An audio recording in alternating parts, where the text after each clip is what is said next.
Raindrops keep falling on my head. And just like the guy who's feeling. Samsung framleiðir vatnseld snjalltæki fyrir þig og þína sem þola íslenskt veðurfar. Kynntu þér málið á samsungmobile.is.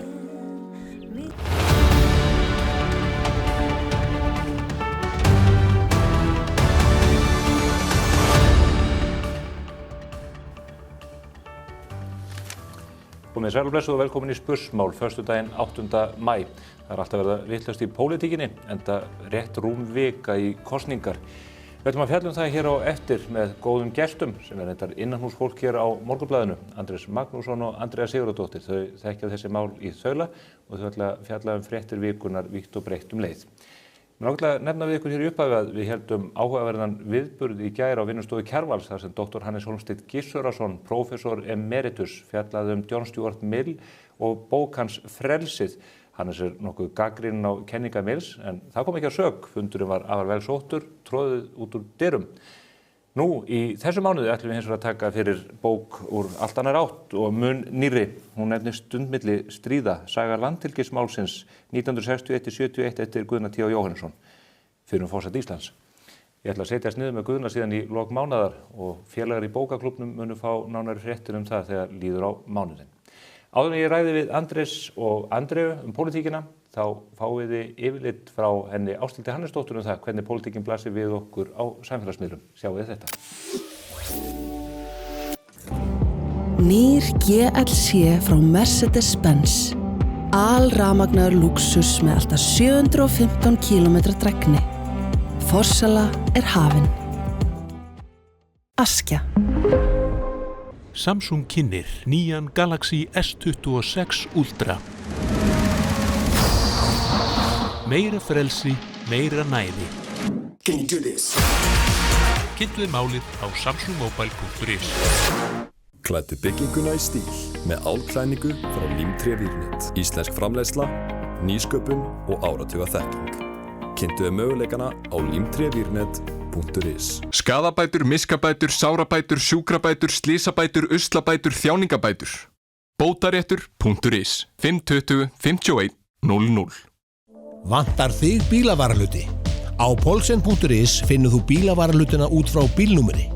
Velur viðeigandi varahluti og pantar. Við sendum all land.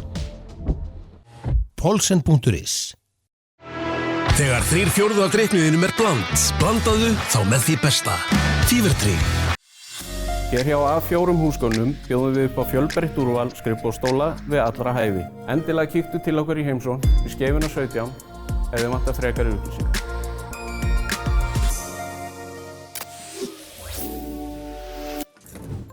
Góðan og gullfallegan daginn! Full vinnuvika loksins að líða undir lok. Í alvöru sko, hvers eiga atvinnurekendur að gjalda fyrir alla þessa blessuðu rauðu daga margoft í mánuði? Hver í ósköpunum bað öll þessi frí? Í alvöru, þetta gerir það bara verkum að maður þarf að vinna eins og óður hamstur fram eftir öllu deginum fyrir frídag og svo öll þessi blessuðu börn sem ég veit bara ekki einu sinni hverjum datt nú í hug að eignast. Maður neyðist auðvitað til að klæða sig í einhvern svona uppistandaragír og sjá þeim fyrir hverskins afþreyingu í öllum þessum fríum. Í alvöru, ég vona bara að þessi fari nú að linna, sko. Í alvöru, það hefur enginn gott að því að fá svona marga frídaga í miðri viku. Ég skal kjósa þann flokk sem mun afnema alla þessa lögbundnu frídaga og bara uppfæra dagatali fyrir alla vinnualka landsins. Yes, og takk. Það voru allir og ættin þeirra í Vestmannaeyjum í vikunni. Alveg það nú merkilegt svona miðað við allt samgöngubrasið þar á bæ, Kannski fínn megrunarkúr að fara svona endrum og eins í gubbólf? Nei, ég segi nú bara svona. Ísdrottningin, hún tók nú bara flugið yfir, sko. Hún þarf líka ekkert að grennast. Svo flaug hún líka á Ísafjörð og tók hús á raunhagkerfinu þar. Það var bara algjört stuð á drollunni, sko.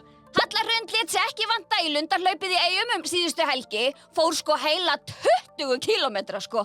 Litla hlaupa drottningin. Hún leynir á sér í alvöru, hún alveg geggjuð. Simmi Dabbi skellti sér líka til Vestmannaeyja en þar var golfmót miðflokksins haldið á fallegasta golfvelli í Evrópu. Það bara kalt mat sko.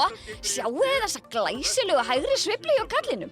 Djöfull framtíðin björt, Bryndís Haralds fór sjóleiðina til Vestmannaeyja með Breiðafjarðarferjunni Baldri. Ég meina, já, ok, hann var eitthvað að leysa Herjólf af og ég nenni ekki að tala um þetta. En hún tók líka þátt í lundarhlaupinu fræga. Ekkert smá vel gert hjá Bryndísi. Hún náttúrulega algjört dugnaðargaffall, það vitum við nú öll. Hanna Kata tók púls á íbúum í Norðausturkjördæmi á dögunum með Ingvar Þórodds skröltandi í eftirdragi. Elsku drengurinn, hann skakklappast þetta enn. Greyið litla. En þau fengu allavega blíðskaparveður á Egilsstöðum, þannig að þetta var allt vel þess virði, held ég. Algjör paradís, sko. Kristrún Frosta kíkti loksins í klippingu og lét aðeins skvera sig til. En það var ekki hægt að vera með hennan hjálm sem hún var komið með á hausinn. Nei, djók, alveg alltaf flóðleg, sko. En svo hélt Kristrún upp í svona baráttusamsöng í tilefni af verkalýðsdeginum áður en hún lagði upp í hringferð í rauðu fínu samfylkingarúlpunni sinni, alveg bara drekklaðin einhverjum rósabúndum í báðum höndum. Í alvöru, þetta nú bara orðin eins og einhver góð bachelorette sápa á sjónvarpi Símans. Sjálfur kóngurinn hefur aðeins verið að breyta taktík og í stað þess að taka sjálfur hann farin að henda svolítið í svona sjálfu myndbönd. Svona eins og Inga Sæland og allir áhrifavaldandi gera. Tala svona einhvern veginn í frontkameruna til að ná til þeirra sem eru bara að doomskrolla dagurinn löng. En ég meina, já, hann heldur samt alveg sjálfurkóngstitlinum, sko. Inga okkar Sæland var í spariskapinu á dögunum og fagnaði 10 ára afmæli Flokks fólksins. 10 ára! Nú á hann bara 100 ár í Framsóknarflokkinn. Nei, þetta var bara mjög mikill gleðidagur fyrir forynju Flokks fólksins og hennar skósveina auðvitað. Við sendum bara hamingjukvæðir og knús og allt liðið. Snúli Másson átti líka afmæli á dögunum og Jón litli Snúllason, sko. Þeir feðgar áttu samt ekki sama afmælisdag, heldur Snúli Másson verkalýðsbarn, fæddur 1. maí, en Jón átti afmæli nokkrum dögum áður. Í alvöru, farið bara og búið til fleiri börn, kæru Íslendingar, áður en við deyjum út. Viljið það nokkuð það? Nei, ég hélt ekki, en sjáu þessa krúttfeðga. Nú klingir alveg örugglega í einhverjum eggjastokkum. Rósa Guðbjarts fagnaði 9 fánalögum í vikunni en nú má nefnilega flagga íslenska fánanum allan sólarhringinn. Woohoo! Thank God! Og af þessu tilefni ákvað Ása Berglind, samfóskvísa, fjárfesta í alvöru fánastöng við kotið sitt. Alveg geðveikt. Í alvöru, það mætti bara alda og var íhaldsmaður eða eitthvað. Guðlaugur Þór hefur lagt það í vana sinn að leggja inn í Karmabankann endrum og sinnum en hann fer reglulega í blóðbankann til þess að gefa blóð og það gerði hann einmitt á dögunum. Það verður náttúrulega bara ekki annað sagt en hann sé algjört gæða blóð þessi maður. Ég segi bara takk fyrir þig, elsku Gulli. Heyrðu, já, svo fór Daði í göngutúr upp í Paradísadal með loðbarnið sitt litla, hann Krumma, sem að kannski hefði bara átt að heita Graði. Er það annars ekki svolítið gott hundanafn? Hei, Graði, komdu hérna, komdu, sestu, sestu, Graði. Ég held það. Þeir feðgar eiga greinilega alveg fullt sameiginlegt. En góða helgi og njótið í drasl, voff, voff. Þá eru þau komin hingað til mín, Andrés Magnússon, fulltrúi ritstjóri á Morgunblaðinu og Andrea Sigurðardóttir, blaðamaður á sama blaði, kollega mínir hér á Morgunblaðinu. Við ætla að ræða við mig pólitíkina og það sem ber hæst í fréttum vikunar. Komið sæl. Heilu sæl. Það eru 8 dagar núna til sveitarstjórnarkosninga. Þetta er orðið örstutt, lokaspretturinn. Já, það er bara að fara að nötra mér efri vörun. Meira en venjulega. Meira en venjulega, sko. Jú, þetta er að bresta á og maður hefur alveg fundið það og ég meina þú þekkir það nú sjálfur búin að vera að fara út land og við höfum verið með fundi sömuleiðis að spennan er alveg að ná hámarki og ég held að flest svona framboð séu búin að ekki bara gera grein fyrir sínum málum, að plaffa niður það sem að frá andstæðingunum kemur og það dregur fram hið markverðasta á hverjum stað og ég hef ekki orðið var við annað en að kjósendur séu bara vel með að nota hana. Því stundum haldið fram að sveitarstjórnarkosningar sé ekki spennandi, þetta sé ekki spennandi pólitík því að það sé allir sammála, auðvitað eru menn sammála margar breiðar línur í þessu en alls ekki öll mál. Andrea, þið Sólrún Ylja Ragnarsdóttir hafi verið að taka púlsinn á oddvitum í nokkrum stórum sveitarfélögum hérna í kringum höfuðborgarsvæðið. Hvernig svona upplifir þú þetta? Já, það eru alltaf vissar átakalínur, þær eru mjög gjarnan við fjármálin. þau sveitafélög sem við vorum að ræða, þeir oddvitar sveitafélög sem við höfum verið að ræða við eru mjög gjarnan í sveitafélögum sem hafa verið í miklum vexti og því fylgja oft vaxtarverkir og það tekist á. Það tekist á atvinnumálin, skipulagsmálin. Þetta allt, hvað maður segja, þetta aldrei svona fyrirsjáanlegar átakalínur helst og í borginni kannski sérstaklega. Ég var að hugsa það daginn af hverju það væri svona einhvern veginn í borginni. Mér finnst svona málefna umræðan vera dálítið bara nákvæmlega sama og var fyrir 4 árum og þá nákvæmlega sama og var fyrir 4 árum fyrir það. Kannski bara þegar það var ekki breyst, ég veit það ekki. En já, það er svona mín sýn á þetta. Ég held að spennan hjá mér mun ná hámarki þegar við sjáum hvað kemur upp úr kössunum og sjá hvernig þetta raða svo allt saman í kjölfarið. Þar er ég. Það á laugardagskvöldi 16. maí. En Andrés, við höfum verið með þessa borgarafundi út á landi í fjórðungunum.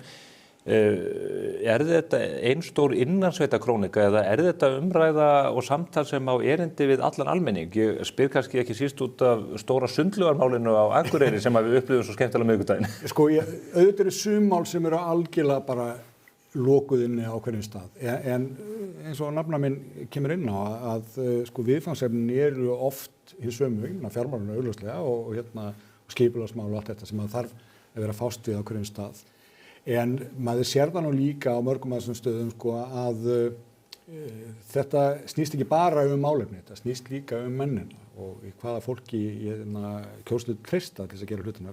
Það skiptir máli líka og eins og við þekkjum úr hinni pólitíkinni að þarna er oft generalpröfa fyrir það fólk sem að síðan kemur inn í landsmálin og svo við höfum bara sæk dæma Og það kannski sem að birtingamynd þessa sem að þú ert að lýsa er kannski svo að við sjáum að í mörgum sveitafélögum og meira segir Reykjavík að þá er fylgi flokkana innan sveitafélagana ekkert endilega í samræmi við það fylgi sem að mæla síðan á landsvísu þegar að kemur að landspólitíkinni. Förum aðeins inn á sveitafélögin, allavega nokkur þeirra hér rétt á eftir. Mér langar að spila smá samantekt úr því sem hefur gengið á hjá okkur í þessum samtölum við fólki vítt og breitt landið. Tími fyrir kosninga er tími loforna. En ég hins vegar alveg harður á því að ég vil fá að vita hvað í boði. Takk. Ég heiti Lovísa, er oddviti Viðreisnar á Akureyri og bréfdúan mín dó á leiðinni einhvers staðar.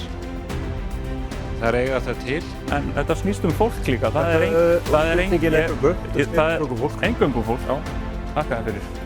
Loka liður. Kynna hann Sólveig. Nei, Sólveig heiti ég. Ég er búin að standa hérna of lengi. Kæru kjósendur í Grindavík. Við viljum leggja áherslu á stuðningu barnafjölskyldur, hlúa fólkinu sem byggði landið. Og ég vitna hér í skrifðin, ég er alls ekki hrifinn af káa.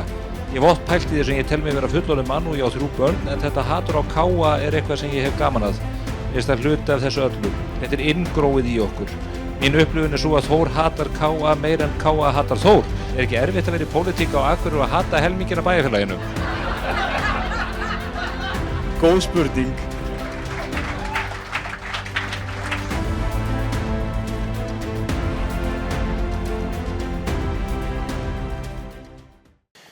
Þetta eru svona nokkur minnisverð augnablik en þau eru fjölmörg. Þetta er skemmtilegt samtal Algjörlega og ég tók eftir því að megninu til var þetta bara mjög vandræðalegt fyrir hann að framkvæmja minna. Ég segi það, við líður eins og akkur er ég með eitthvað mark á mér.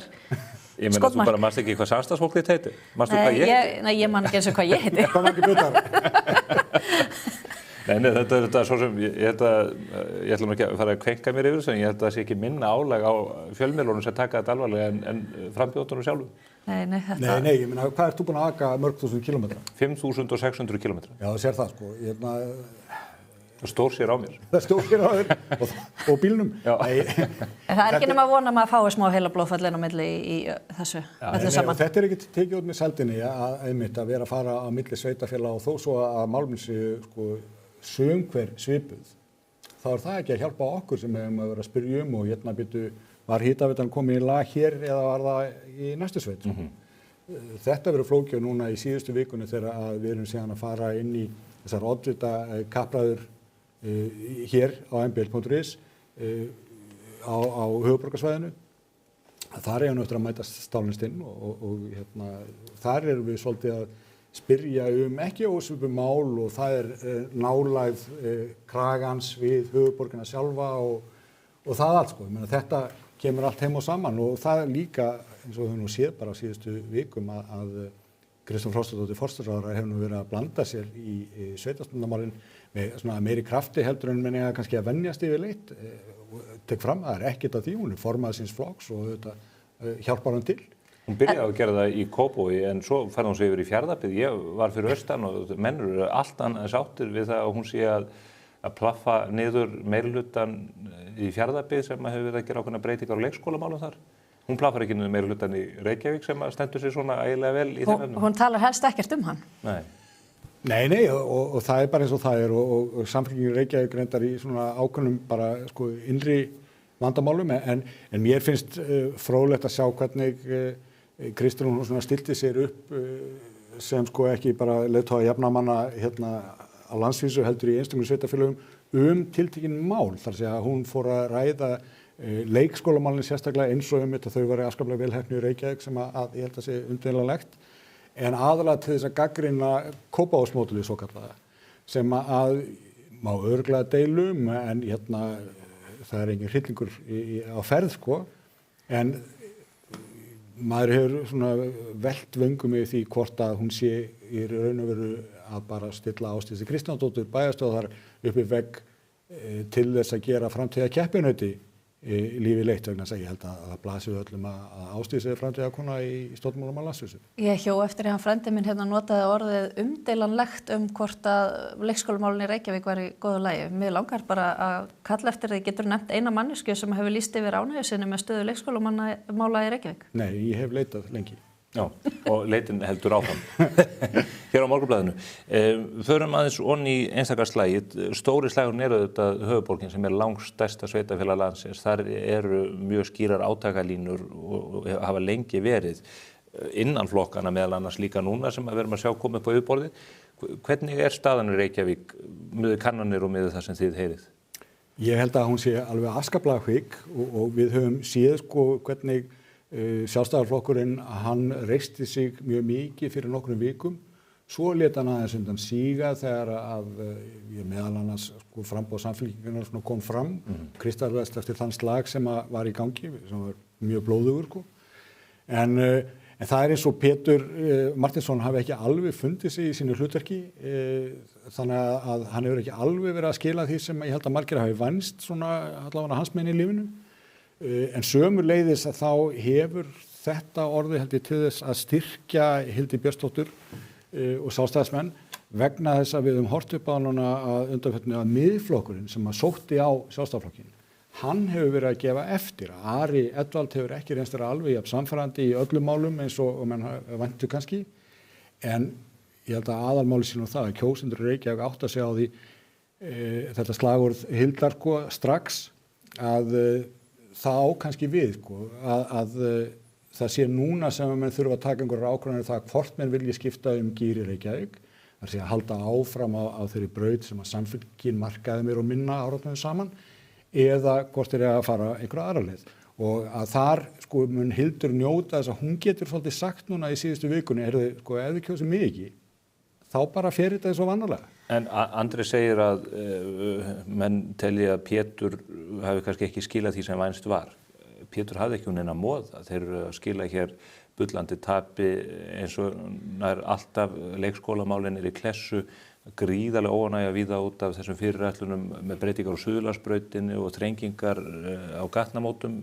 Ég held að hann sé í ansi snúinni stöðu vegna þess að hann kemur þarna inn og bara leið og hann hafði verið kjörinn oddviti þá fer hann í fjölmiðlaviðtöl og hann bara stendur þarna og boðar það að Samfylkingin ætla að verða breytingaaflið í borginni.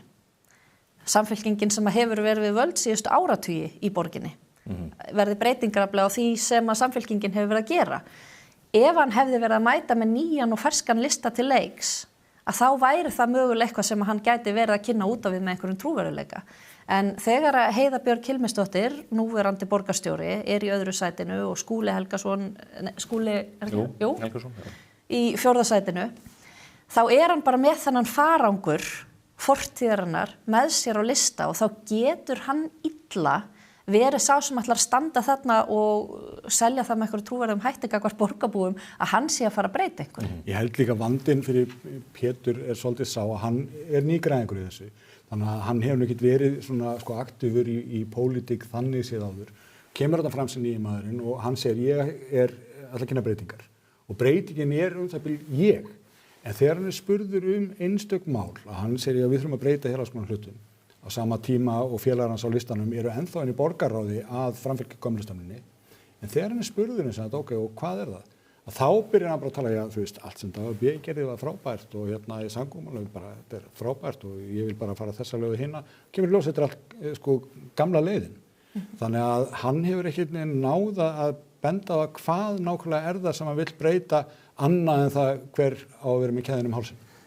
En svo eru ennþá að koma líka upp átaka punktar sem virðast vera hluta einhverjum innanúserjum. Þetta nýjasta dæmi með skíðlogandi kreditkort fráfarandi borgarstjóra, þetta ekki hluta af einhverju innri baráttu þarna? Já, fréttin kemur á RÚV og einhver staðar kviknar hún, ég veit ekki hvað ég ætla ekki að vera með hennar samsæriskenningar, en það ýmislegt samt sem maður hugsar. Ég skal bara koma með samsæriskenningar. Þessari frétt var vitaskuld plantað og það kom úr hennar eigin átt. Þannig að það voru fleiri miðlar sem að þeim var kunnugt Það sé frá hennar eigin flokki, ekki úr hennar átt. Já. Mun þetta hafa áhrif inn í kosningarna svona mál, svona skömmu fyrir kosningar, eða þetta púðurskott? Þegar að mál koma upp með svo skömmum fyrirvara, svona kosningabombur, þá yfirleitt geiga vegna þess að kjósendur eru sér alveg meðvitan að það getur verið eitthvað skrítið. Er þetta kosningabomba? Þetta ber flest þess merki. Það er náttúrulega, menn hafa spurninga störf hennar sem borgarstjóra og það er alveg réttmætt gagnrýni og hún hefur raunar verið fjarverandi þessa kosningabaráttu meira og minna þannig að hún hefur ekki verið að fá neina sérstakar spurningar en þarna kemur eitthvað bara þetta kallar á skýringar, það eyðir dýrmætum tíma fyrir samfélkingunni, en þetta eru spurningar sem samt sem áður verður að fá svör við. En maður sér það þegar við vorum að tala fylgið áðan, sem að sjálfstæðisflokkurinn er að sækja í sig veðrið. Ég hef aldrei verið að hugsa það, hvort að því að við höfum séð þennan meiri hluta sem að samfylkingin hefur verið burðarásin í fjölmörg kjörtímabil, að hann er alltaf endurreistur aftur og aftur og aftur og því hefur verið líkt nýtt varadekk undir bílinn. Hvort að við getum hort upp á núna á þessum lokaspretti, verður forvillegt að sjá að fylgið fari að sækja svona á ákveðna póla, breytingar eða ekki breytingar, eins og við sáum gerast í forsetakosningunum þegar að fólk sem að vildi ekki Katrínu Jakobsdóttur bara færði sig meira og minna allir á þann sem þeir töldu líklegastan til þess að koma í veg fyrir að hún yrði forseti. Að það gætu orðið áhrif sem að við getum séð á lokasprettinum að fólk sem að vilja breytingar, nú er Hildur stærst, að það fari að fylgja sér á baku hana til þess að reyna að tryggja það að það verði breytingar, en þess að þeir eru ekki vissir gagnvart öðrum flokkum, nema kannski þá miðflokknum, að hvort að þeir muni halla sér að samfylkingunni þegar að tali verður upp úr kossunum eða ekki. Eitt af því sem eru auðvitað mjög óljóst, það er nýr oddviti Viðreisna, Björg Magnúsdóttir. Mun hún halla sér til hægri eða vinstri? Björn Bjarnason fyrir ráðherra gerir því skona að ég sennilega verði bara gamli góði meirihluti Dags B. Eggertssonar bara endurreistur með fulltingi þeirra kosningalok? Já, hún skrifaði grein þar sem ég hugsaði með mér, já ok, hún er kannski halla sig meira að samfylkingunni. Degi síðar eða 2 dögum síðar þá kom hún með Facebook-færslu þar sem hún segir að bara hreint út að Pétur og Heiða verði ekki fyrsta dúið sem að hún vill tala við þegar tala verður upp úr kossunum. Og sparkaði hann sér duglega í samfylkinguna, þannig að ég held að setja aldrei óræðið stærð en ég hugsa að hún seti þau skilaboð fram með svo afgerandi hætti, hún er augljóslega að koma ykkur á framfæri. Það er einn fyrirverandi borgarstjóri sem tekur þátt í þessari kosningabaráttu, það er Einar Þorsteinsson, hann kom inn með gríðarlegum hvelli síðast, vann kosningasigur með 18% fylgi, verður borgarstjóri, lofaði breytingum, náði þeim ekki í gegn, það springum meirihlutin, hann hraklast frá völdum. Það er bara margt sem bendir til þess að hann sé á hraðri útleið. Já, það er reyndar síðasta könnun sem við séum bendir til þess að hann sé nú mögulega að En þetta vegur salt? Já, algjörlega. En það er líka, og ég velti því bara fyrir mér hvort að það sé kannski komið að kjósendum að ákvæða sér svolítið, af því að við sitjum með það að þarna eru 11 framboð og það eru 23 sæti í boði. Og við erum búin að lenda í núna aftur og aftur að það dreifist feikilega fylgið. Þannig að þarna inn eru flokka með 1 mann og kannski 2 sko. Og síðan eru einhverju 2 sem eru stærri en samt sem áður ekki nógu stóri til þess að geta einhvern veginn gert nákvæmlega það sem þeim sýnist og staðið við orð sem við kjósendur. Þarna held ég að kjósendur þurfi kannski að taka það upp hjá sér að fara að kjósa inn í blokk eða eitthvað svoleiðis. Ertu að kalla eftir fjórflokknum? Ég raun og veru, vegna þess að við erum bara að sjá hvernig hitt hefur gefist, bara ekki vel. Og þegar það er fólk sem að býður sig fram þarna, í raun og veru ekki til þess að ná völdum, heldur til þess bara að fá einhver hljóðnema til þess að geta látið ljósið skína. Við græðum ekki á því sem skilur borgarbúar eða hvað annað. Og ég held að þarna sko, verði eitthvað að gera. Ég tek undir þetta. Já. En það eru fleiri slægir, Kópavogur er það sem Ásdís Kristjánsdóttir er að verjast árásum frá Kristrúnu og það er svona að tala erðaprinsinn Jónas Má Torfason sem að fer á móti henni, oddviti Samfylkingarinnar og sonur Ölmu Möller. Augljóslega slagur þar, hvar verður mesta spennan? Ég held að það hljóta að vera mikið spenna einmitt í Kópavogi af því að Kristrún hefur lagt svo mikla áherslu á það þangað til að hún síðan fekk áhuga á ferðabyggð. En það er greinilega verið að skora svolítið á, ég meina Samfylkingin hefur bara verið svona í Kópavogi til þessa, þarna eykur hún fylgið, og ég meina þetta er alveg fylgið sem hann er að fá í könnunum. En þar er hins vegar annað sem er rétt að horfa á, að Kristrún er ljóslega að leggja sitt lóð á voðaskálunar. Hún er náttúrulega fyrirferðarmikill stjórnmálamaður, einn vinsælasti stjórnmálamaður landsins og við höfum séð í könnunum að jafnvel þegar að mikið hefur bjátað á hjá Samfylkingunni í borginni, þá hefur hún samt sem áður ekki verið að hrynja neitt. Það er alveg örugglega einhverju liti bara fylgi sem Samfylkingin fær vegna Kristrúnar. Spurningin svo þegar að kjördegi kemur, fer fólk og kýs hvern sem er og lokar augunum og ímyndar sér Kristrúnu eða hvað, sko mun það endast. Vegna þess að skoðanakönnunum er auðvitað að segja Samfylkingin, það er ekki Kristrún, gerir það.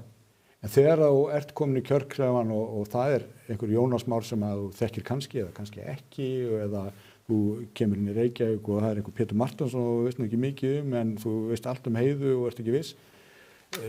Þetta verður held ég mjög athyglisvert að sjá sko hvernig þetta framkallast.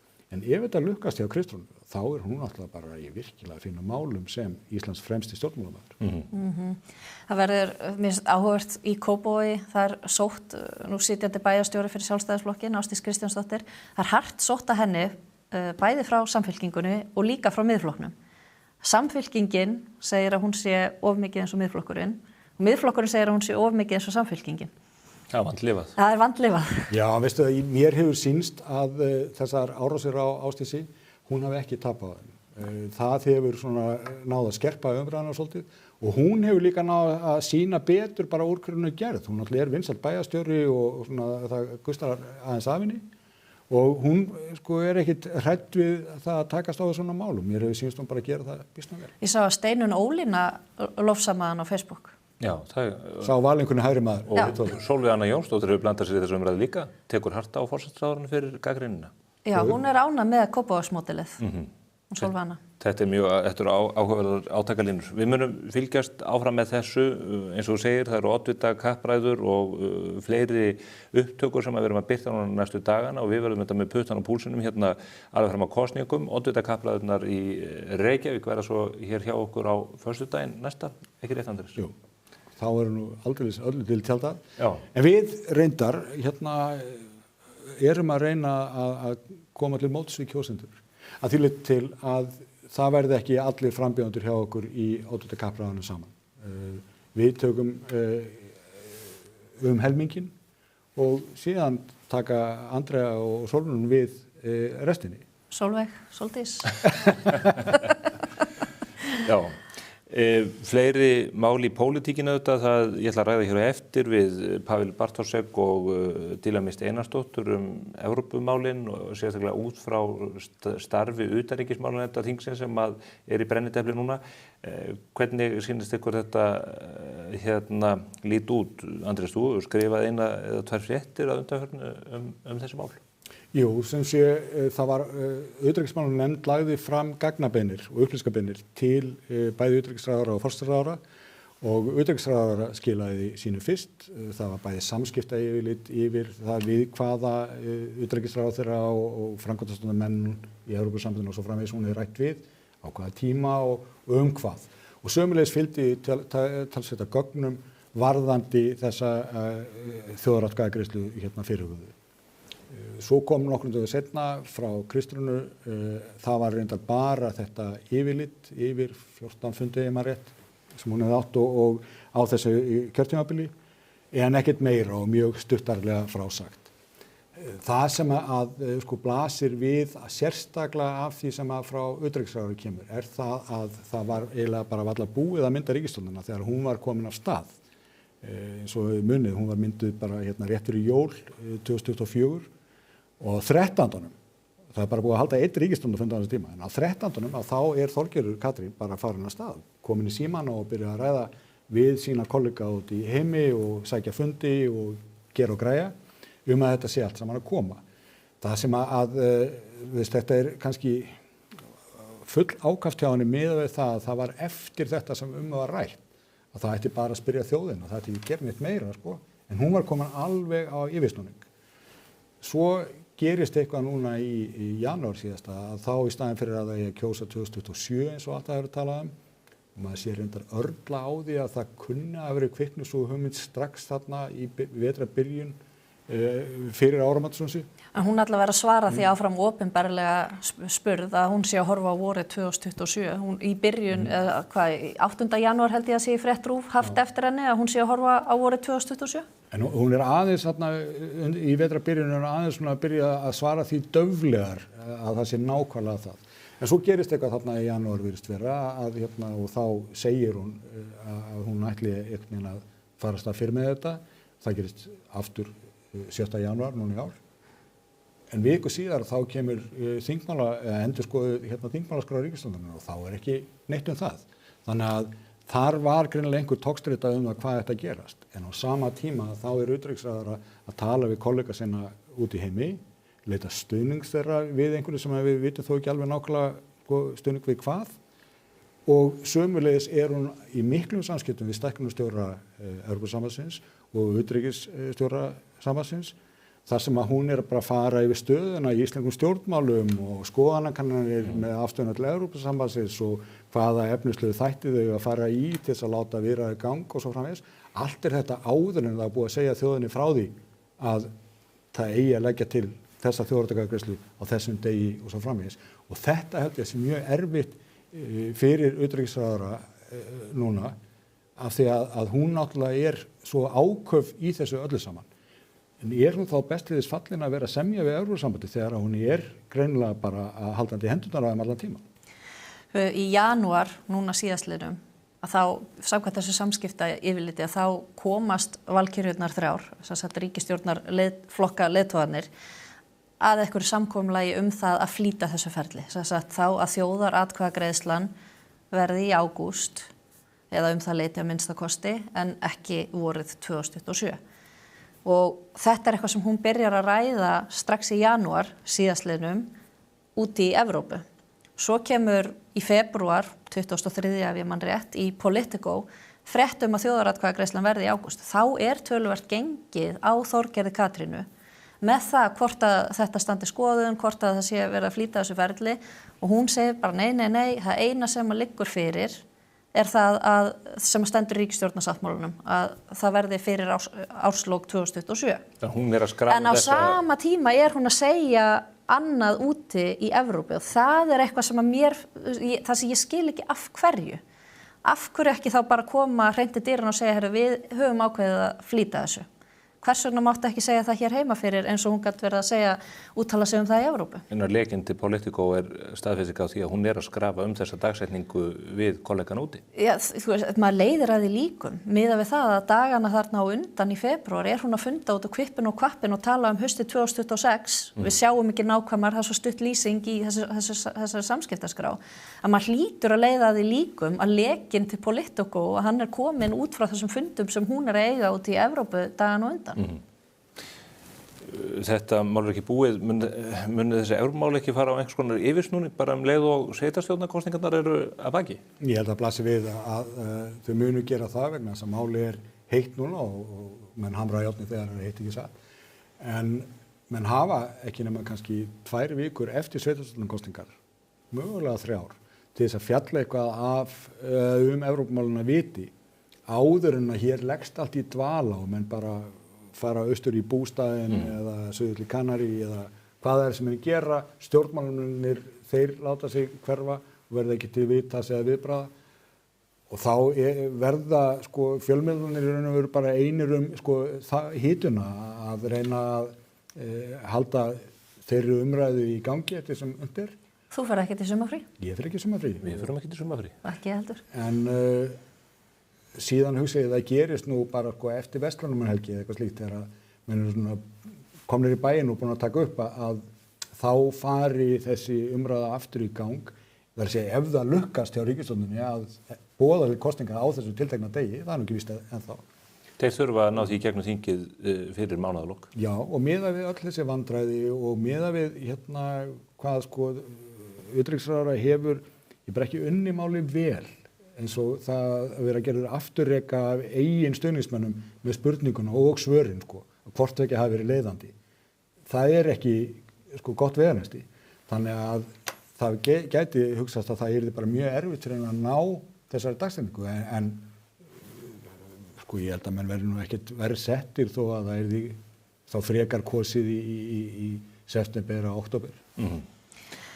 Nei, en það er alltaf ástæða fyrir því að það er ekki verið að stilla þessu upp í september eða október sem að maður hugsa ætti ekki að breyta mjög miklu máli í stóra samhenginu. Þau vilja ekki fá umræðan inn í þingið. Já, ég held að það blasi við en líka það að maður heyrir hann að vera að tala að þetta muni taka kannski 18 mánuði, tímalínan Þorgerði Katrínu, utanríkisráðherra, tala það af samtali hennar við Evrópusambandið, embættismenn þar, að þá er hún svolítið bjartsýn á að þetta geti náðst á 18 mánuðum. Hún vill klára samningin áður en að þessu kjörtímabili lýkur. Vegna þess að þau get ekki treysta það, þau vilja ekki fara í gegnum fleiri þingkosningar af því að það þarf að fara í gegnum nokkrar ef hún ætlar að fresta því að ná Íslandi þarna inn í þessi samtök Evrópuþjóða. Þau eru í tímaþröng. Þau eru í tímaþröng með það og ég held að það spili þarna inn í hvers vegna þessu flýtt frá vori fram á haust en ágúst, september, þessi eini mánuður það held ég að sé frekar svona pólitísk taktík. Já, en það getur verið annað sem að spilar inn í, sem það að ef þingið að störfum þegar þessi umræða gís upp, takið þetta því að utanríkisráðherra hefur afskaplega einn í málunum. Pavel hefur, sem fyrir utanríkismálanefnd, flokksbárunar, hann hefur reyndar greinilega verið í góðu sambandi við hana og Sigmar þingflokksformaður þar svolítið inni að styðja við. Öðru leyti þá eru stjórnarliðar þeir forðast þessa umræðu. Kristján reyndi nú bara að forðast svona alfarið að bara vera ekki helst í þinghúsinu hvers getur sem að tala. En við sjáum það líka á öðrum ráðherrum ríkisstjórnarinnar og öðrum þingmönnum. Ég held að Ingvar Þórðarson er kannski sá eini svona af óbreyttum þingmönnum sem hefur bara látið sig hafa það því að hann er eiginlega Evrópusinni og bara fer inn í málið. Það er ein spurning sem ég óska svara við í þessu samhengi. Þetta beinir til mín? Já, bara... Já, svaraðu nú. Ég ætlast til þess að þú svarar þessu. Þær segja hvort sem að þjóðin segir já eða nei, að þá verði niðurstaðan virt. Og þá velti ég fyrir mér, og þessu höfum við ekki fengið skýrt svar við ennþá. Ef að svar þjóðarinnar er nei, ætla þær þá að leggja fram fyrir þingið að þessar viðræður verði dregnar tilbaka fyrir fullt og allt með formlegri þinglegri meðferð og virða þar með neyið. Eða á bara að láta þetta liggja svona laust þannig að þær geti nokkur mánuði síðan tekið upp boltan aftur og sagt, heyrðu, við ætlum að halda aðra þjóðaratkvæðagreiðslu og halda áfram með þessar að það sé hægt að taka upp hennar þráð einhvern aftur. Ef að neyið á þýða jafn mikið á já, þá verður neyið að þýða nei. En Andrea, þetta er ennþá flóknara. Ég spurði Kristrúnu nákvæmlega þessu. Hvað þið fáið nei? Dragið þetta allir baka bara formulega fyrir fullt og fast. Og þá sett hún bara upp svona fræðimannsvipin og sagði, þetta er nú bara mjög athyglisverð spurning. En bara þess að það hefði ekki hugleitt þetta. Það hefði ekki velt í fyrir mér, sem athyglisvert. En það enn athyglisvert að ljósi þess að Kristrún kom síðan fyrir utanríkismálanefndina daginn og þá kemur ljós að meira segja sko jáið.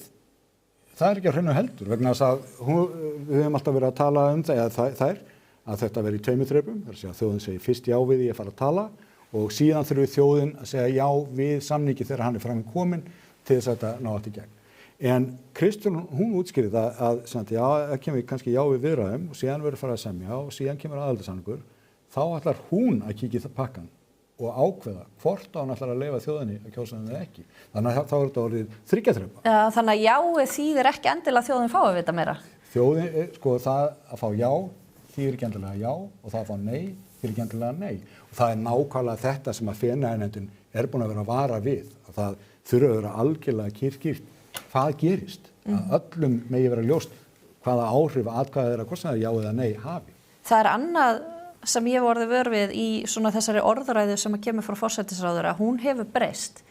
Þegar þær voru að kynna þessa þingsályktunartillögu til leiks, þá voru þær mjög fastar fyrir í því að hér væri bara spurning fyrir þjóðuna hvort að hún vildi vita meira, hvort hún vildi kíkja í pakkan. Og þessi atkvæðagreiðsla snerist ekki það hvort að við viljum fara inn í ESB eða ekki. Í þinginu, núna áður en það fór í hlé, þá hins vegar er Kristrún og hún segir það oftar en einu sinni. Af hverju erum við að ræða einhver tæknilega atrið þessa máls þegar að þetta snýst bara það hvort að við viljum fara inn í Evrópusambandið eða ekki? Af hverju erum við ekki að ræða það? Þannig þá er þetta allt í orðið farið að snúast það hvort við viljum fara inn í Evrópusambandið eða ekki. Sem ég fannst vera mjög athyglisverður viðsnúningur í hennar orðræðu vegna þess að hún segir ekki eitthvað óvart. Kristrún hún veit alveg hvað hún er að segja og hún hugsar, þetta er ekki eitthvað sem hún missir út úr sér.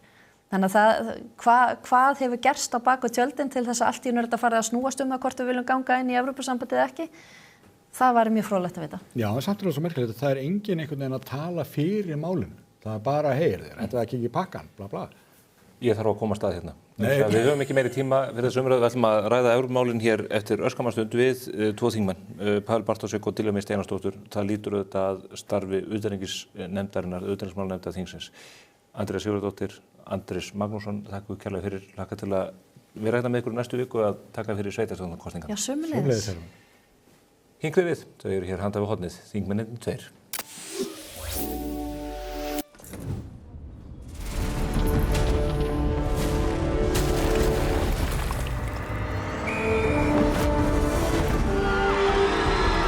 Hvern langar þig að hitta í dag? Pennin Eymundsson. Ekki gjalda fyrir útgjöldin. Cardio. Einfaldari útgjöld.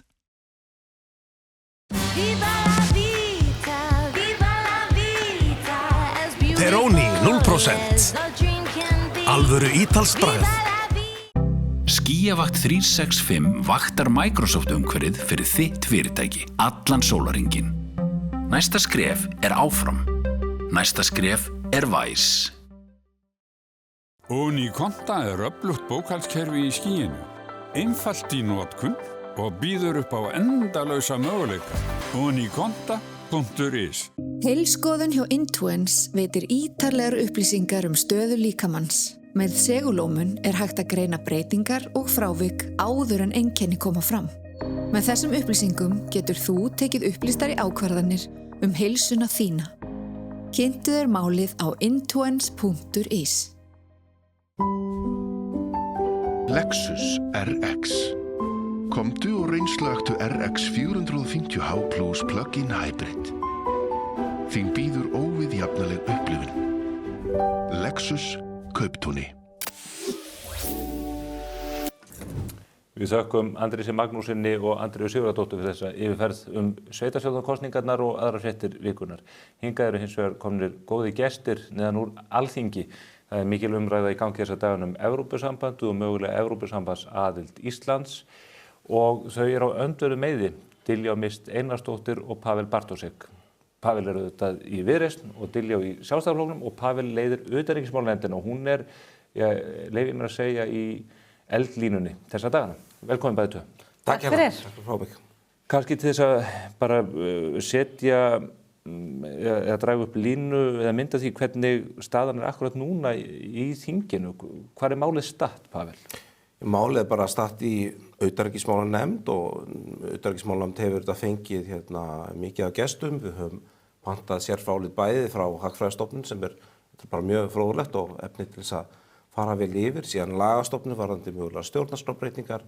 Við höfum fengið leit eftir umsögnum frá stjórnskipunar- og eftirlitsnefnd sem núna komin og bara góða þakkir til allra þeirra formanna sem þar störfu fyrir það. Við köllum til umsagnar frá Feneyjandinn meðal annars eftir áskorun frá formanni Sjálfstæðisflokksins. Það var bara mjög góð hugmynd og það var gert og nýttist okkur mjög vel. Það var haldið sameiginlegur fundur með stjórnskipunar- og eftirlitsnefnd og utanríkismálanefnd. Við höfum haldið 3 opna fundi með ráðherrum, 2 með utanríkisráðherra og 1 með forsætisráðherra sem ég hafa ekki áður gest að forsætisráðherra komið á opinn fund hjá utanríkismálanefnd. Þannig að þessi vinna hefur bara farið vel og nú að mínum að auðvitað komið að því að nefndin riti nefndarálit og afgreiði málið frá sér, en þetta þarf að klára þetta mál í þinginu fyrir 29. maí til þess að við getum haldið atkvæðagreiðslu hér 29. ágúst og þjóðin geti tekið ákvörðun þetta í haust. Og hvernig lítur þetta út í þinginu?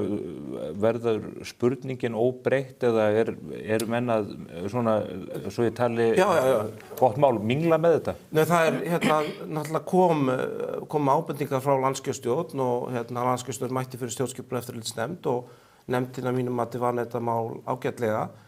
Það var kallað til sérfræðingur Arnór Þór Stefánsson, lögmaður, meðal annars fyrir tilstilli að beiðni minnihlutans í nefndina sem stjórnarandstöðunnar og hann hefur opinberlega lagt til spurninga á að hefja ný aðildarviðræður við Evrópusambandið og það er eina af þessum tillögum sem þá gerð, þessi meirihlutin sem gerir þá tillögu.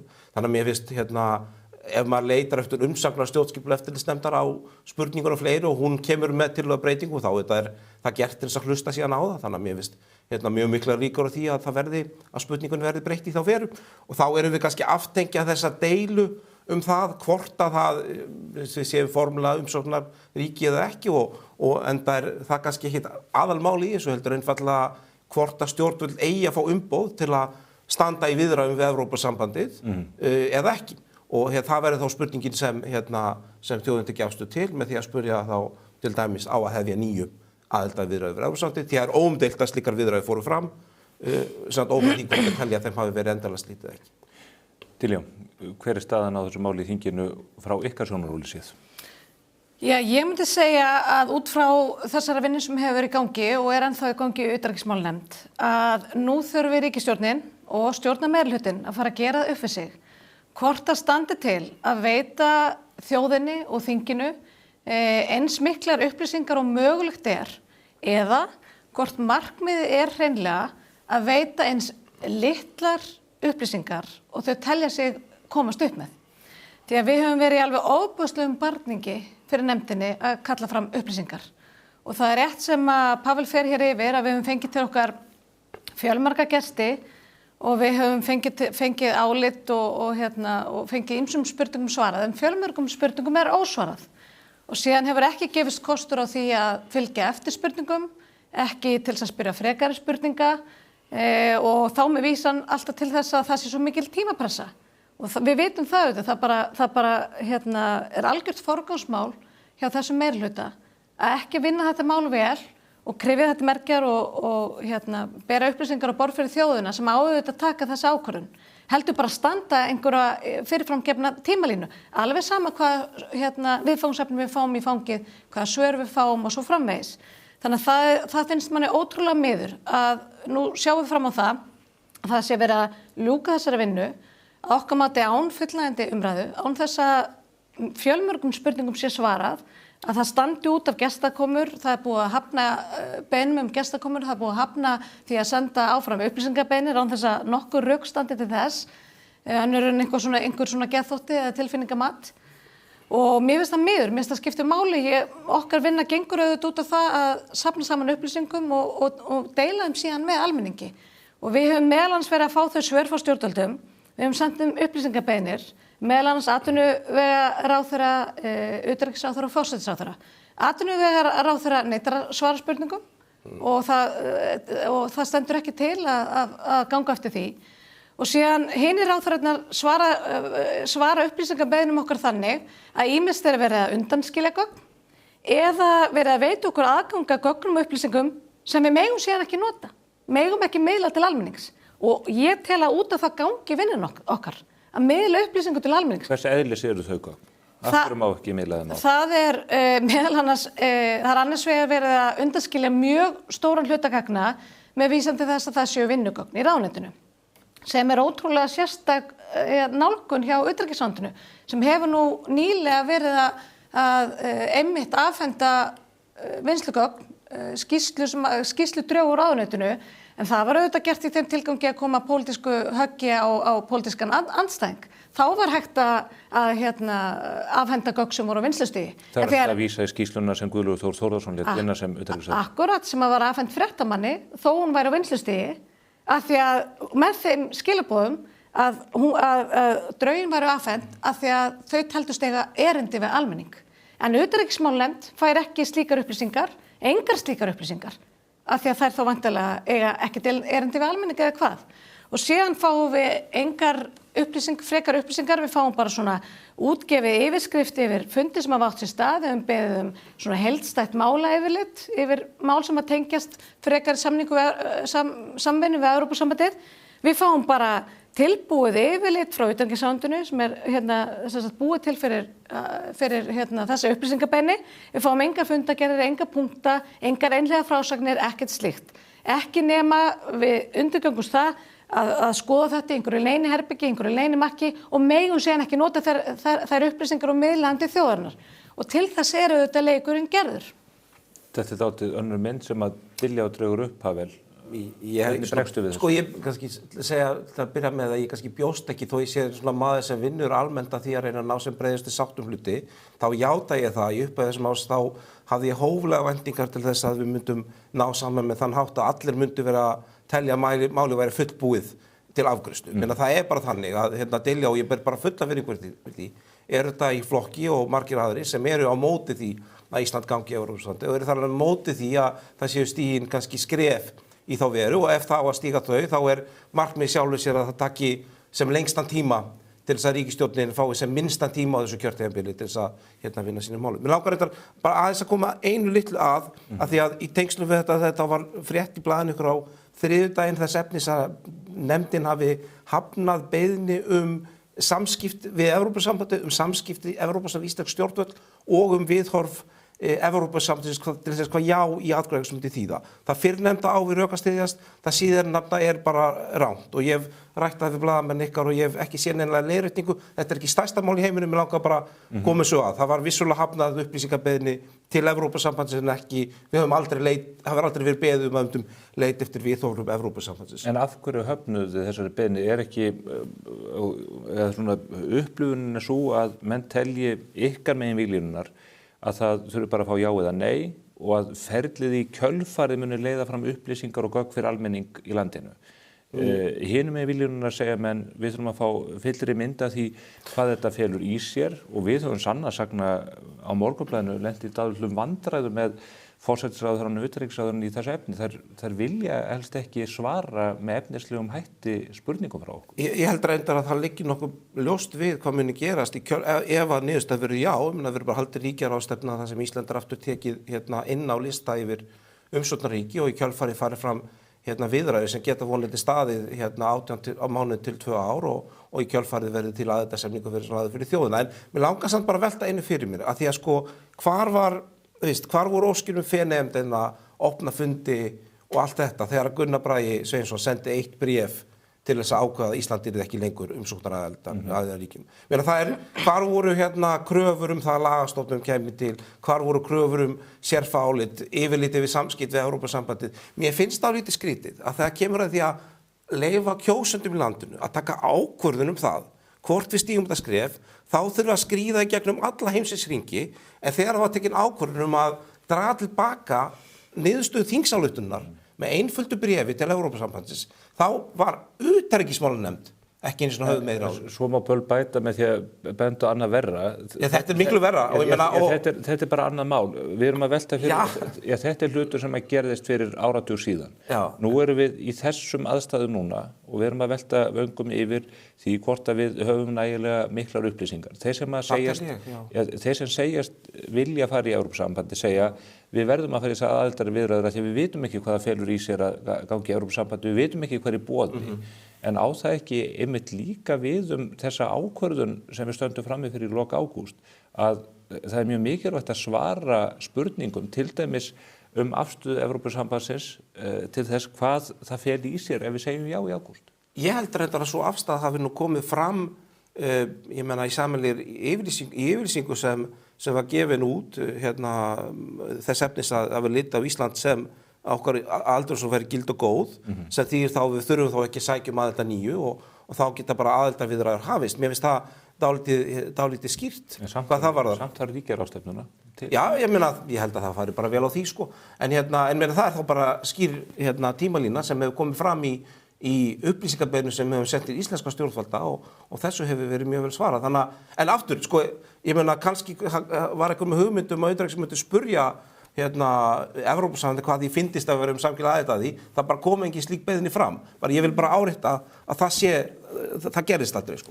Ég veit ekki hvort ég heyrði þið rangt, en var Pavel að lýsa því yfir hér að það ætti eftir að skrá okkur eftir þessum umsóknarríki. Ég get ekki betur séð heldur en að þegar ég fer yfir þetta samskipti yfirleitt að stjórnvöld hafi unnið því hörðum höndum að þessum blekkingaleik að við værum ennþá umsóknarríki að Evrópusambandinu.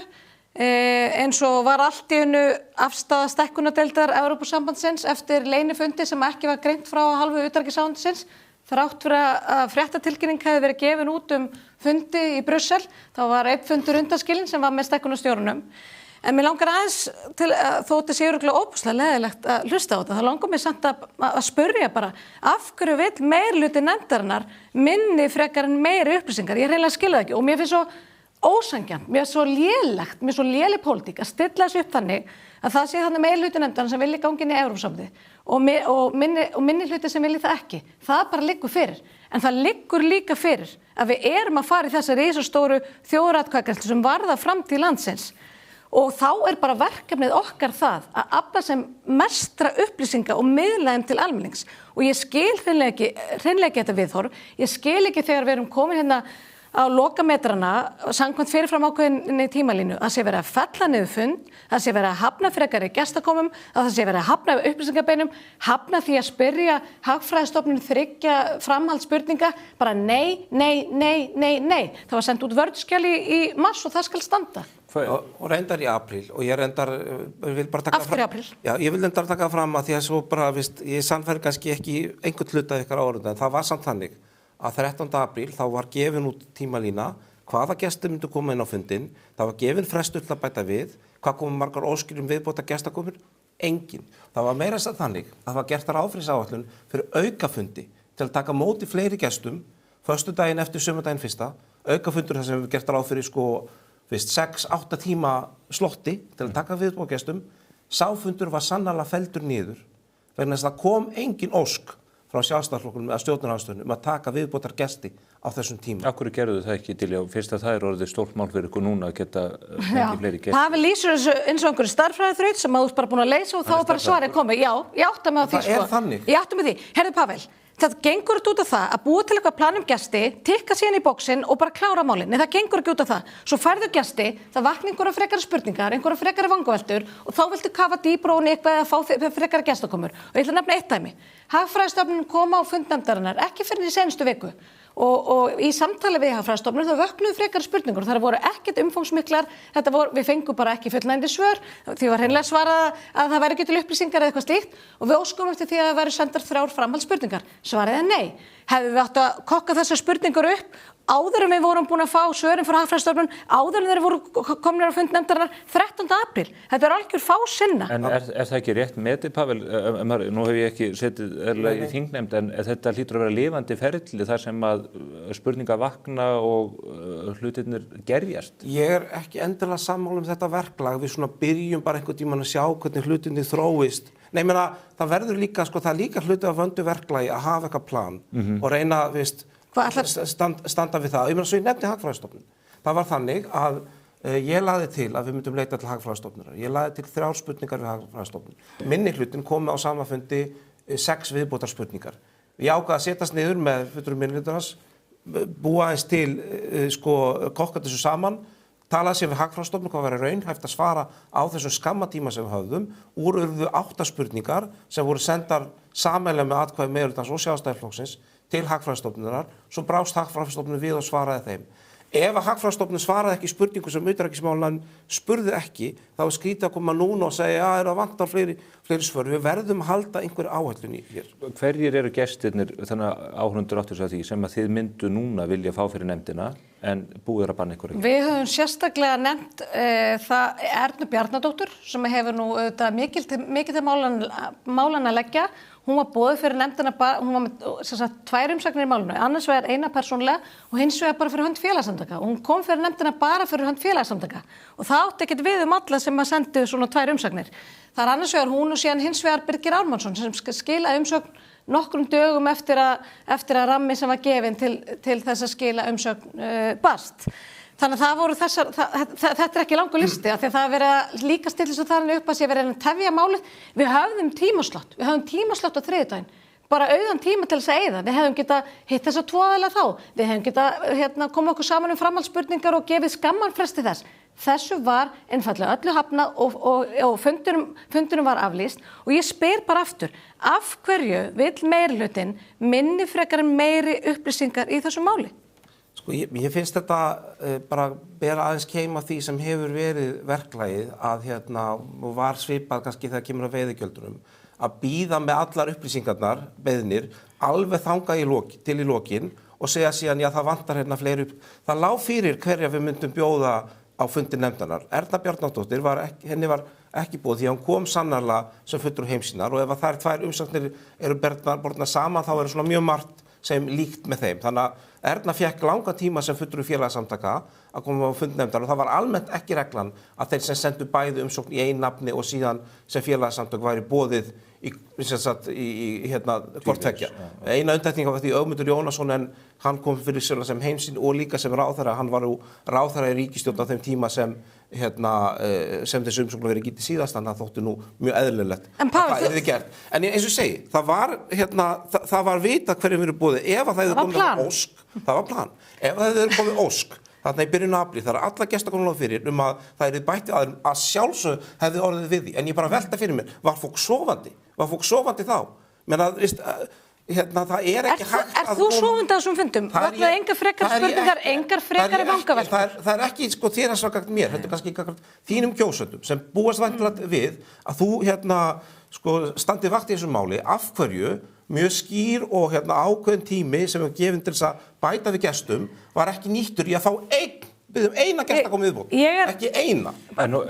Pavel, ég er búin að fara yfir það hér að það gefið upp ákveðið plan og síðan vakna einhverju frekari spurningar eða vangaveltur eða augun eru rekin í það að ein manneskja til dæmis bara boðið sem fulltrúi félagasamtaka og þú ert búin að eyða ekki bara mínum tíma eða tímanum að Stefáns eða tíma þeir sem eru að horfa í miklu meiri tími það að þrasa það hvort þú hefði getað boðið þessu með hinum eða ekki að senda ykkur spurningar heldur nokkuð tíma ef þú hefði bara orðið við þessum ótrúlega einföldum beiðnum og þetta bara ber svo mikinn keima því að það veri að reyna að þagga niður umræðu og það er engin vilji til þess að upplýsa þetta mál heldur bara að tikka einhver fyrirfram ákveðin box sem handbendi þessar ríkisstjórnar. En ein spurningi þessu nú, við skulum aðeins fara yfir það eftir núna hvaða ferli er framundan fram til 29. maí því að nú er tíminn skammur sannarlega og margt annað að vera í þinginu. En segjum að þetta verið samþykkt 29. maí. Þá eru þó 3 mánuðir til þess að upplýsa almenning.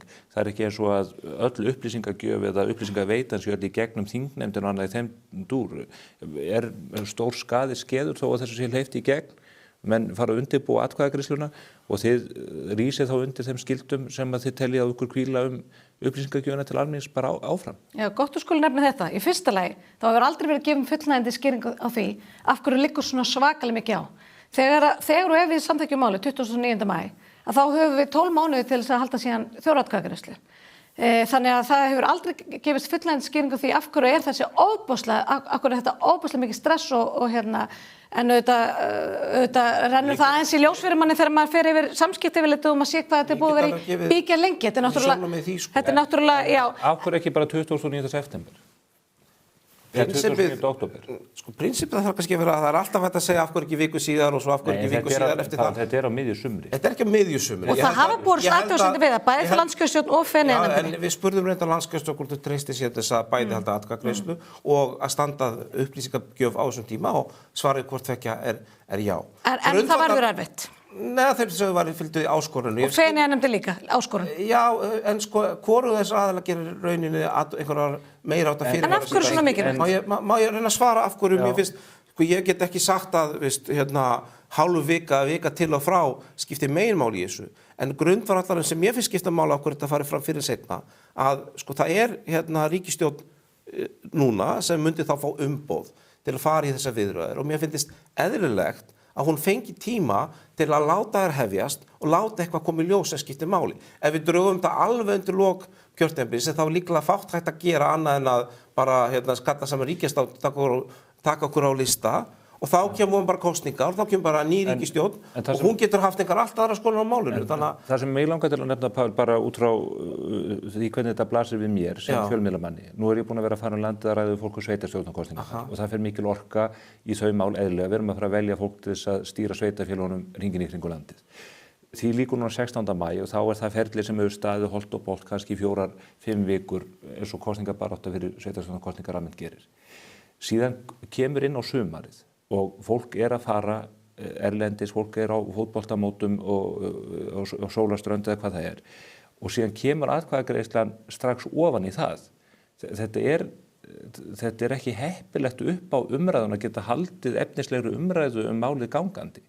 Hefði ekki verið heppilegra að gefa fólki tækifæri til þess að ljúka þessum sveitarstjórnarkosningum, klára sumarið og koma úr sumarleyfi og það er allir komin úr sumarleyfi, það er meira að minna flestir fólk er í sumarfríi og fólk er í sumarfríum. Þetta ferli er í gangi fram til byrjun septembermánaðar.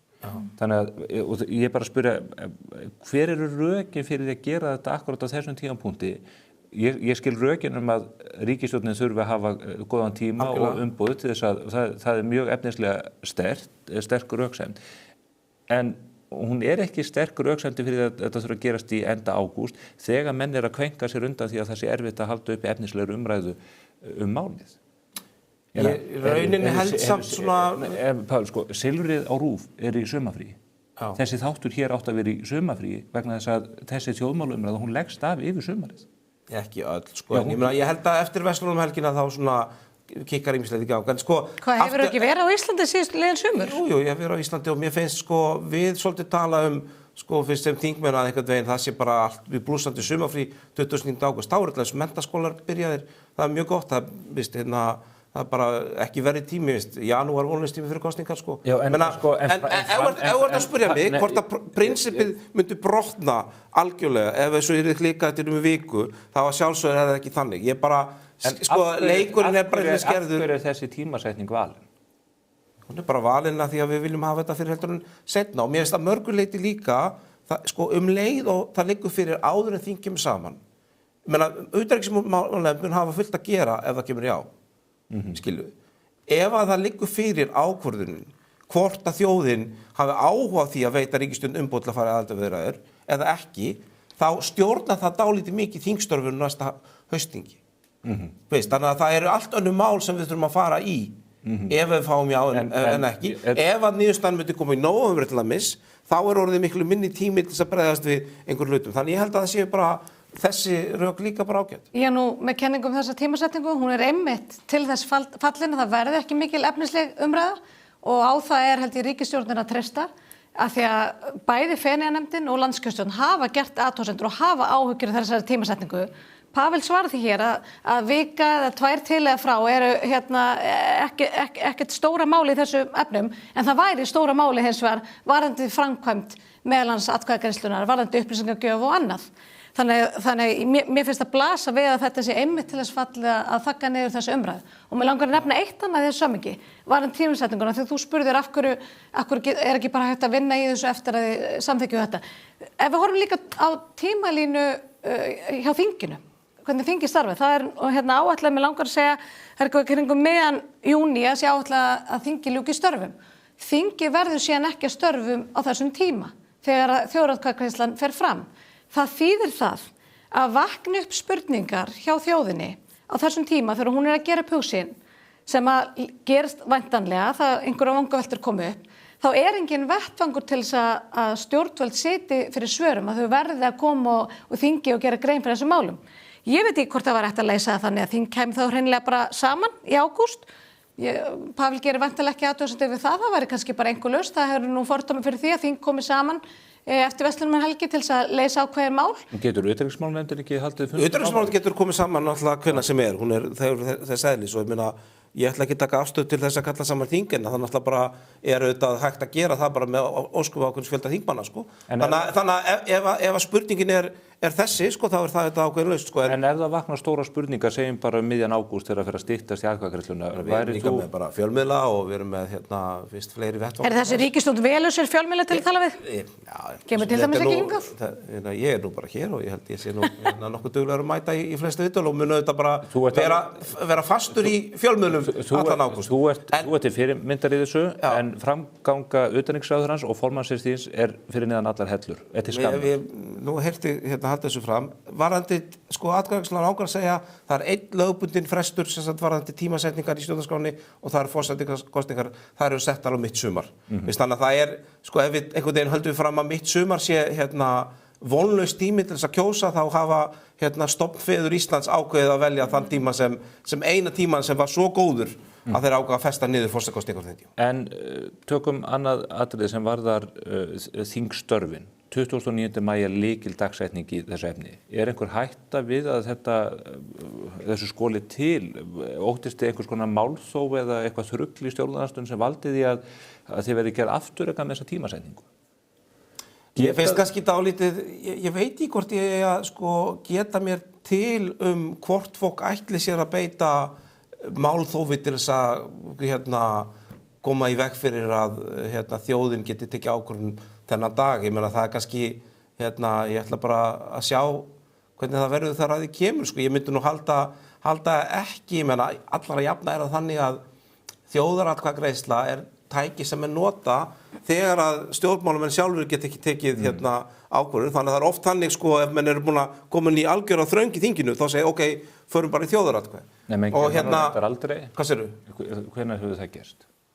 Það hefur oft komið til tals, ég meina síðast þegar við rættum til dæmis þetta mál sem var umsóknum aðildar og svona, Bókun 35? Þá komu þetta í bókun 35, hafa menn líka talað eftir þjóðaratkvæði. Þannig að þetta er þið endur nú ekki til þess. Menn hafa ekki gripið til þess. Menn hafa ekki gripið til þess, sko. En ég meina, fyrst Icesave var þetta niðurstaðar, fyrst það var umdeildin á þingi og endaði svo fyrir þjóðinni í tvígang. Ef ég má aðeins... En ég meina, ég læt ekki... Þingið afgreiddi það. Já, en það voru þingmenn sem lofuðu því að myndi strax fara inn í bakarbekki og skrifa undir áskorun til forsetans til þess að senda málið. En það var forsetinn sem að vísa því. Ég átta mig á því. Ef ég má aðeins ræða þetta með framhald þingstarfanna. Þá er það auðvitað þannig að þegar það gengur illir í nefndum, þegar það gengur mikið á eins og hefur verið því miður í utanríkismálanefnd, það sem er meðal annars verið að fella niður fund, fyrirfram ákveðin fund utanríkismálanefndar sem hefði getið verið nýttur í vinnu, það á það til að smitast inn í þingsal. Það er yfirleitt bara lengir tíman og tegir ánum það sem að því að óánægjan fær þá grassari frekar en þingsal, það sem að þingmönnum gefst þá kostur á undir einhverjum liðum að ræða óánægju sín og fari við það sem út af stendur. Og varandi þessa þjóðaratkvæðagreiðslu, þá er þjóðaratkvæðagreiðsla auðvitað ekki það lýðræðistæki sem henni er ætlað að vera ef að fólk hefur ekki nægilegar upplýsingar til þess að taka ákvörðun. Á það hefur landskjörstjórn og sérstaklega Feneyjanefndin lagt ríka áherslu að landsmenn þurfa að vera mjög vel upplýstir fyrir þessa atkvæðagreiðslu. Hvað finnst þér vanta í því efni? Ég meina, þau vilja bara við göngum í Evrópusambandið og að spyrja, já eða nei, að taka viðræðurnar. Þið haldið fram að það blasi við að liggi í raun fyrir hvað það feli í sér að gangi í Evrópusambandið og hvað aðildarferli feli í sér. Er ekki búið að upplýsa fólk? Ég meina það meðal þess sem hefa því að Pavel fer yfir það að við höfum fengið ábendingar að breyta orðulegana. Það hefur farið mjög langur tími í það. Þannig að furðulega leiðangur ríkisstjórnarinnar að halda því fram að það sé einhverjar viðræður í gangi og hafi verið í gangi frá árinu 2009 eða hvernig sem það er. Ef að menn segja já. Og það er svo mikil... Það búið að leysa samt það mál. En það, veitu hvað er búið að leysa? Þetta er óbúslega mikil upplýsingaóreiði í þessu máli. Ef menn segja já í lok ágúst, þá verður farið aðildarviðræður. Ef menn segja nei, þá verður það ekki. En hvað þýðir það? Hvað þýðir það til dæmis? Þið fullyrðið hvað það feli í sér að fara í aðildarviðræður. Þið teljið ykkur vita nákvæmlega. Og meiri hlutin fullyrðir eitthvað allt annað. Meiri hlutin segir við þjóðina að þessi atkvæðagreiðsla snúist ekki aðild að Evrópusambandinu, heldur það að kíkja í pakkan, að fara einhvers konar könnarleiðangur. Þið eru ósammála því. Því sjónarmiði hefur verið komið rækilega á framfæri í fjölmiðlum annars staðar og í þinginu. Er ekki bara hreinlegast að menn gangi núna til þessar atkvæðagreiðslu og þið gefið þá þjóðin eða meirihlutunum í þinginu færa á að leggja þessa spurningu fyrir fólk? Hreinlegast væri að þær upplýsingar væru veittar sem við höfum óskað eftir, meðal annars samskipti íslenskra ráðamanna við ESB. Við höfum bara fengið og maður fær bara hrollveg að lesa maður fær yfirleitt frá utanríkisráðuneytinu yfir 50 fundi og samskipti við evrópska ráðamenn og embættismenn í Evrópusambandinu.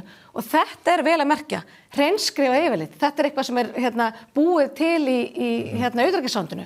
Maður velti fyrir sig hvernig þetta lítur út þessar upplýsingar sem verið að leyna, sem verið að halda frá okkur. Það væri auðvitað hreinlegast að við fengjum þessar upplýsingar sem verið að óska eftir, þannig að við gætum sýnt fram á það. Hvað hefði þegar átt sér stað og hvað tæki síðan við. Og meðal annars, það er nú upplýsingar sem að standa út af og það er nú bara ágætt að heyra það hvernig sú vinna gengur, að við erum óska eftir fundagerðum og minnisblöðum frá tíð síðustu ríkisstjórnar og samningaviðræðna Jóhannestjórnarinnar sem var í þessari sömu vegferð. Meðal annars aðlögunarstyrkina, af því að þessi ríkisstjórn hefur til dæmis haldið því fram að það verið ekkert skref stigið í aðild að Evrópusambandinu í ferlinu.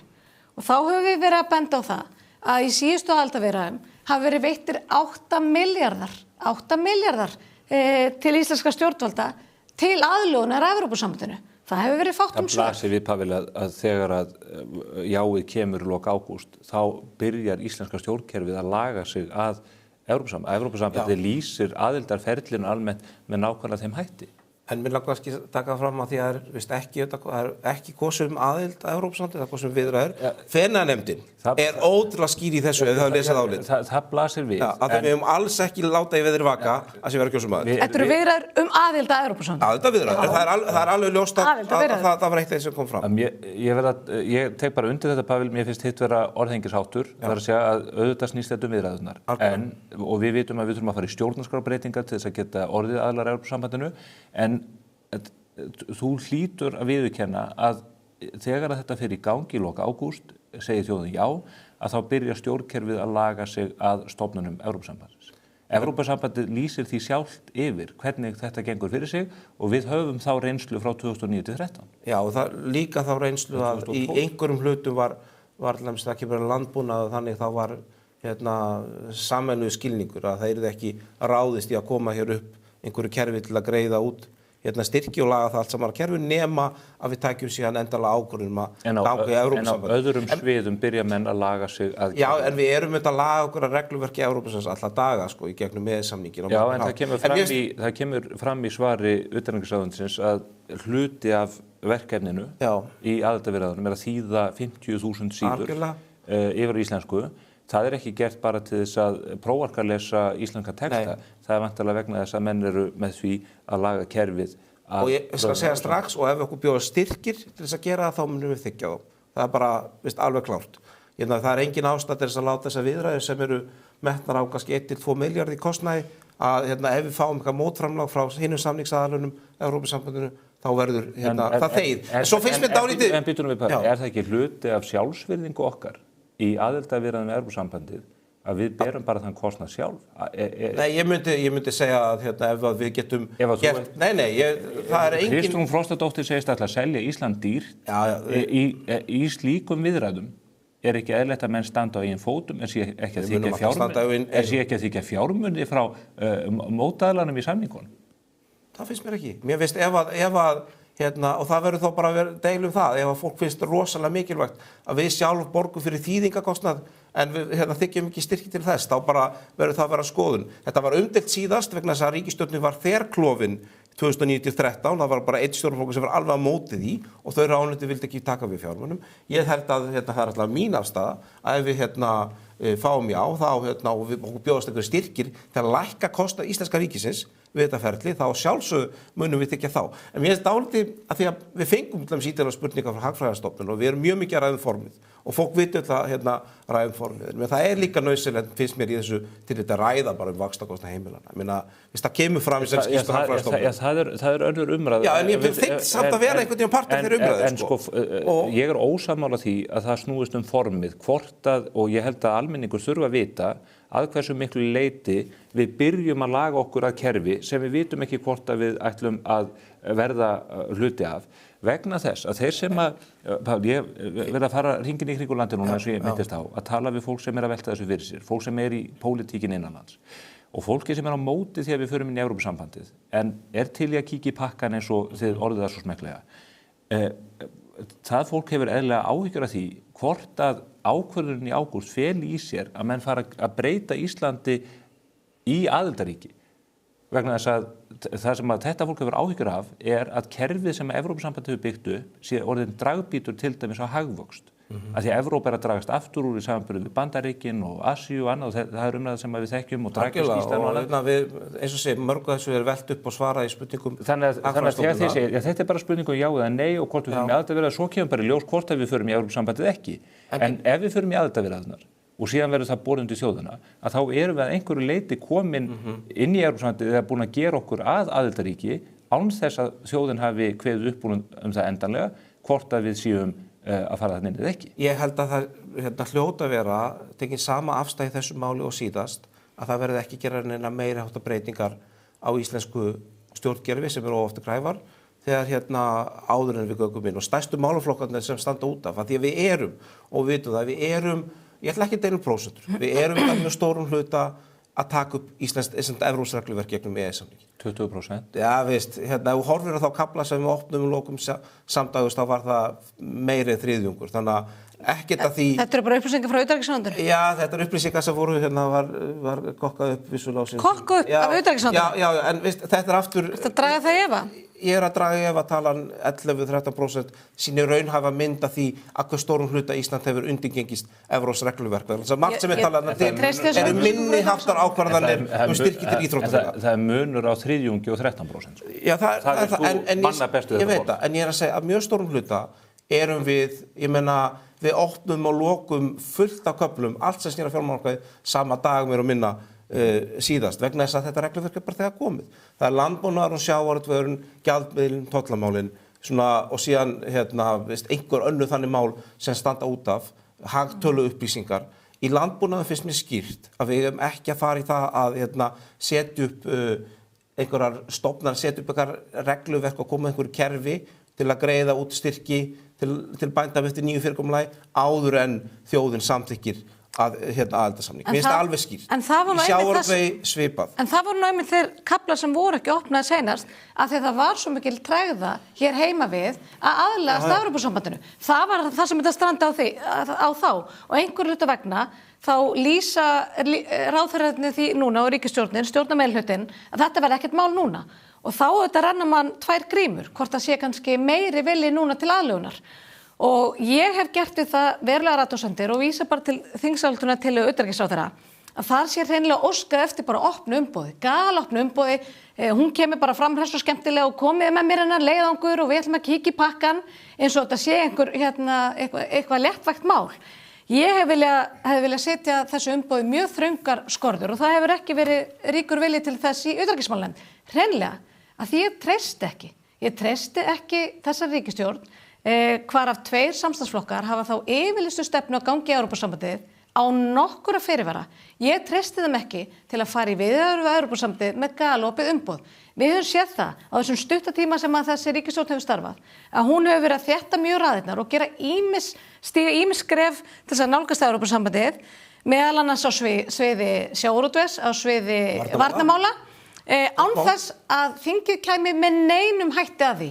Og ég ætla að fullyrða það að ef að þessi sömu einstaklingar fá galopið umboð frá þjóðinni til þess að fara í viðræður við Evrópusambandið, þá verða stigin stór og afdrifarík skref í átt að inngöngu Evrópusambandinu í þessu ferli án þess að hvorki þjóð eða þing fá það vita. Er það ekki alvarlegt mál, Pavel?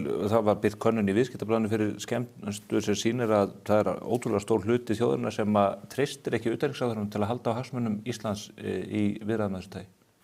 Ég veit ekki hvort ég að tjá mig einhverjar svona kannanir sko. Ég meina í grunninn ef það ekki áhyggjuefni? Já, ég held að það sé þetta. Þarf ekki þjóðin að hafa fullvissu fyrir því að þeir sem að fari fyrir okkar hönd að þessu samningaborði, hvort sem þeir þykja styrki til vextis eða ekki frá mótalanum, að þeir haldi þétt á okkar hagsmunum. En ég náttúrulega ræði ekki hverju niðurstaða sko könnunar sem Viðskiptablaðið gerir. Eina sem ég get gert í mínu hlutverki og umboði sem formaður utanríkismálanefndar. Ég er að spyrja hvort það skipti ekki máli að fólk geti borið traust til þeirra sem að fara fyrir okkar hönd. Algjörlega, og það sem ég get gert í mínu hlutverki og þingið er bara að skrifa álit og veita ríkisstjórninni mjög sterka leiðsögn. Varðandi það sko hver er okkar samningsmarkmið, hver er okkar rauðu línur, hver er okkar áherslur þessum viðræðum.